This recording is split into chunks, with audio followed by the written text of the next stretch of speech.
I have to prove credibility, right? To whom? To whom? A terrorist party?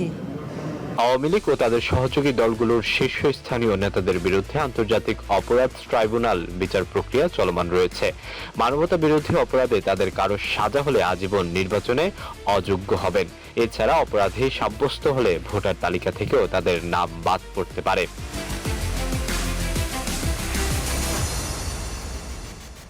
সম্প্রতি আইন উপদেষ্টা আসিফ নজরুল জানিয়েছে, জুলাই হত্যাকাণ্ড সংক্রান্ত মামলার অক্টোবরের মধ্যে ৩-৪টি মামলার রায় আসবে।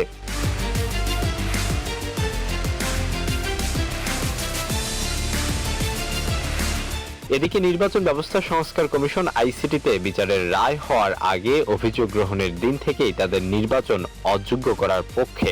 এ সংক্রান্ত কমিশন এ বিষয়ে বিভিন্ন যুক্তি ও বাস্তবতা উল্লেখ করে আইন সংশোধনের প্রস্তাব দিয়েছে।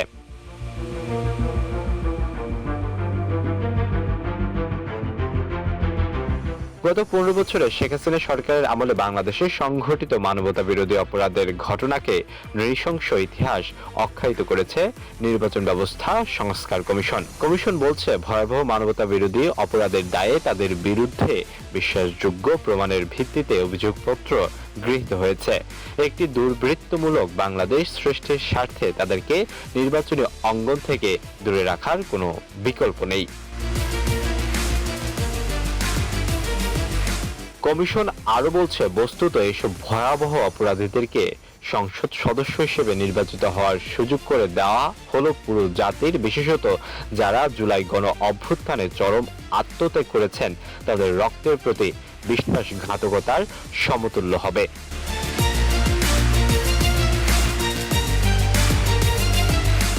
এদিকে ভোটার তালিকা আইন ১৩ খ ধারার ভোটার তালিকা থেকে নাম কর্তন সম্পর্কে বলা হয়েছে, কেউ আন্তর্জাতিক অপরাধ ট্রাইব্যুনাল আইনের অধীনে কোনো অপরাধে অপরাধী সাব্যস্ত হলে তাকে ভোটার তালিকা থেকে বাদ দেওয়া হবে। আর ভোটার না হলে কেউ নির্বাচনে প্রার্থী হতে পারবে না।